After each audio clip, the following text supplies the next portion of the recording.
Ini skuad Portugal waktu lawan Spanyol. Kalian lihat, skuadnya gila. Ada 3 orang yang baru aja menangin UCL 2 kali berturut-turut, dan bukan cuma numpang menang, tapi mereka juga jadi pemain kunci. Ada juara La Liga, ada top assist IPL, ada Bang Dodo, Ruben Dias. Belum kalau kita lihat benchnya, ada Bernardo Silva, Leao, Dalot, Gonzalo Ramos. Tapi hasilnya ya gitu-gitu aja, nggak beda jauh sama 60 tahun yang lalu. Bahkan masih bagusan waktu itu, bisa sampai peringkat 3. Nah, ada satu hal yang muncul di pertanyaan kita. Kurang apa sih Portugal ini? Dengan skuad segini mewahnya, tapi yang mereka tunjukin justru bolanya muter-muter sendiri di tengah. Sama sekali bukan Portugal yang orang-orang harapin. Dan setelah kita melakukan riset, ternyata salah satunya ada yang mereka bawa turun-temurun selama ratusan tahun yang bikin Portugal nggak akan kemana-mana.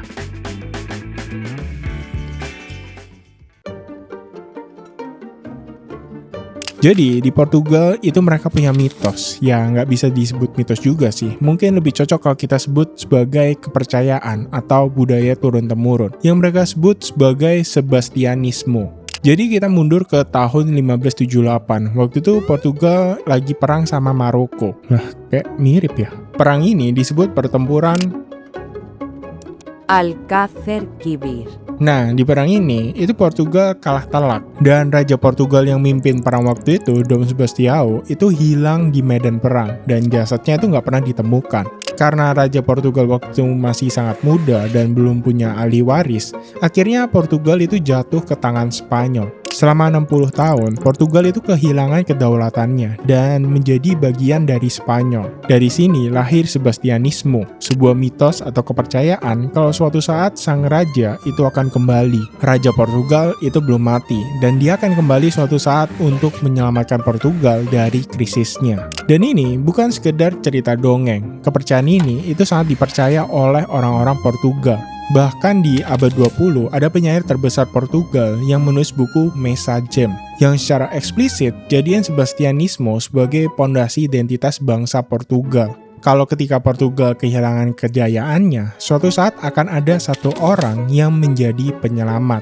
Nah, kalian mungkin mikir, ya elah bang, apa hubungannya? Lagian itu kan cuma mitos. Buat gambaran, Sebastianismo kalau kita cari mitos yang selevel di Indonesia, itu mungkin kayak banyak anak, banyak rezeki. Kalimat itu mungkin kalian sering dengar, dan meskipun zaman sekarang udah nggak banyak yang peduli soal banyak anak, banyak rezeki, tapi pola pikir seperti itu udah jadi budaya turun-temurun di Indonesia. Itulah yang terjadi di sepak bola Portugal. Mereka pernah punya Eusebio di era 60-an, terus Figo di era 2000-an, tapi yang paling melekat ya jelas Cristiano Ronaldo. Cristiano Ronaldo di Portugal itu udah kayak juru selamat. Portugal terlalu mengandalkan Ronaldo. Yang dipikirin, pokoknya kasih bola ke Ronaldo dan Ronaldo bakal nyelesain semuanya. Jadi kalau ada asumsi Ronaldo selalu maksa minta bola, padahal temennya nggak mau ngasih. Tapi kalau kita balik ke budaya Portugal, justru selama Ronaldo masih main, dia itu masih dianggap sebagai juru selamat. Pemain yang bisa menyelamatkan sepak bola Portugal.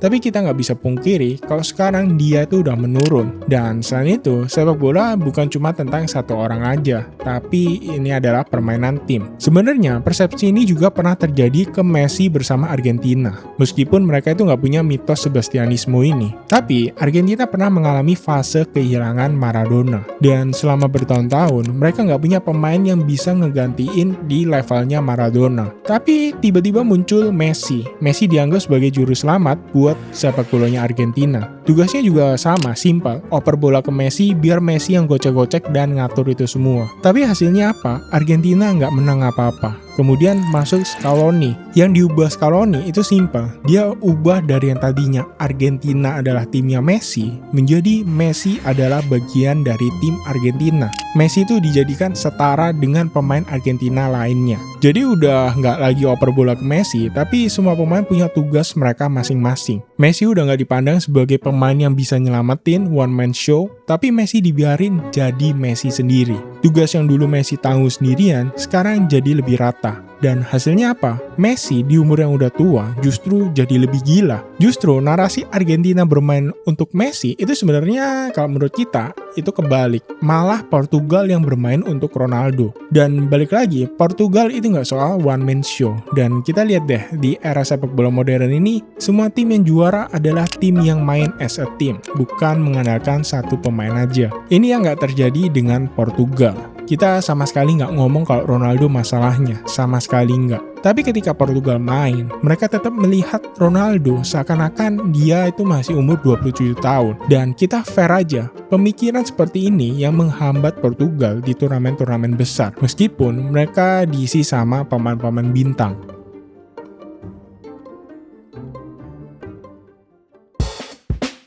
Mungkin ini agak kontroversial. Kalau kita bilang Akademi Portugal itu nggak membentuk pemain sesuai sistemnya Portugal. Melainkan, Akademi Portugal membentuk pemain-pemain ini agar hebat secara individu. Sehingga mereka bisa dijual dengan harga yang mahal. Makanya, kita nggak heran di awal video kita tunjukin pemain-pemain Portugal, rata-rata itu pemain hebat semua. Tapi ketika mereka bersatu, mereka sama sekali nggak nunjukin kalau mereka ini tim hebat. Kita lihat 3 klub Portugal yang paling top, Benfica, Sporting, Porto. Secara prestasi, mereka bisa dibilang biasa aja.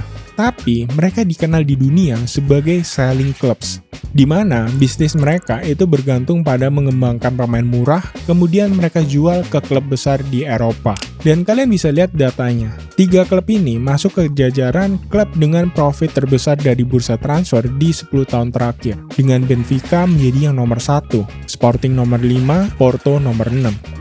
Benfica sendiri itu menghasilkan profit sebesar 667 juta euro lebih dalam 10 tahun terakhir ini. Dan ketiga klub besar Portugal ini itu menyumbang sekitar 70% dari total pendapatan sepak bola nasional. Dan pendapatan ini mereka hasilkan bukan dari prestasi, tapi dari bisnis jualan pemain mereka.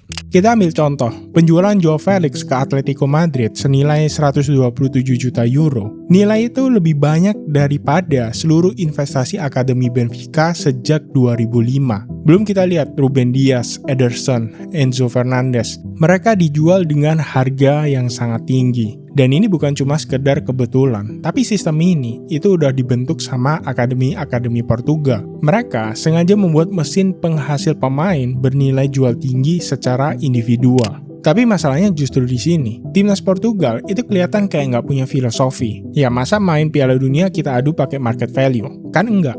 Yang diadu itu permainannya, siapa yang lebih jago. Sedangkan Portugal bisa kita bilang nggak punya identitas. Yang mereka andalkan, ini loh harga pemain kita pemain bintang. Padahal kalau kita lihat tim Eropa yang sukses di Piala Dunia, Spanyol jelas filosofinya, tiki-taka, Jerman, skuad Jerman 2014 itu hasil dari proyek akademi mereka setelah mereka gagal total di Euro 2000. Prancis, mereka juga punya akademi yang terkenal kayak Clairefontaine yang menghasilkan pemain-pemain bintang juga secara konsisten, salah satunya Mbappe. Nah, di sini yang unik, kalau kita bicara filosofi, sebenarnya Prancis dibanding Spanyol, Jerman, Belanda, mereka nggak punya filosofi seperti 3 negara tadi. Akademi mereka sebenarnya lumayan mirip dengan Portugal. Mereka bikin mesin untuk munculin pemain bintang terus. Tapi perbedaannya, Portugal menghasilkan pemain bintang tujuannya untuk dijual. Mereka dilatih supaya punya nilai jual yang tinggi. Sedangkan Prancis, mereka menghasilkan pemain bintang yang tujuannya supaya pemain ini cocok dengan kebutuhan Prancis. Jadi beda, Portugal ingin menyesuaikan dengan demand klub Eropa, sedangkan Prancis ingin menyesuaikan dengan kebutuhan timnasnya.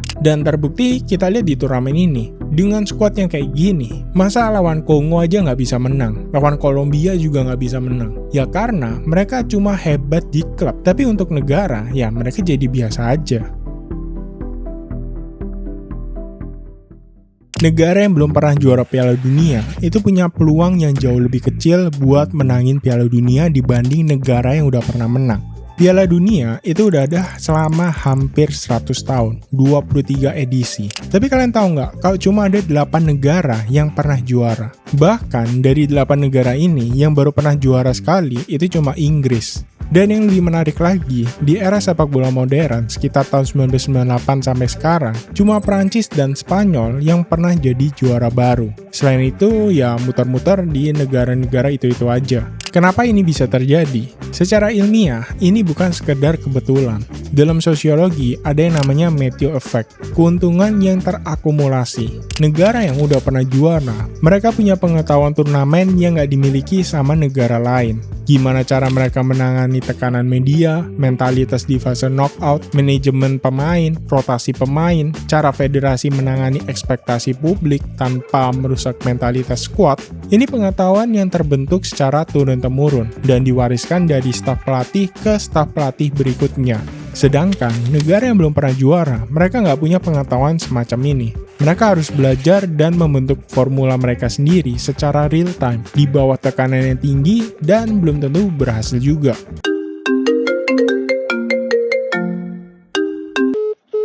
Selain itu, ada peneliti psikologi olahraga, namanya Gerd Jordet. Dia ngelakuin riset soal fenomena yang disebut choking under pressure di adu penalti Piala Dunia dan Euro. Yang dia temuin, pemain yang mengalami tekanan tinggi itu nunjukin perilaku menghindar yang bisa diukur secara objektif.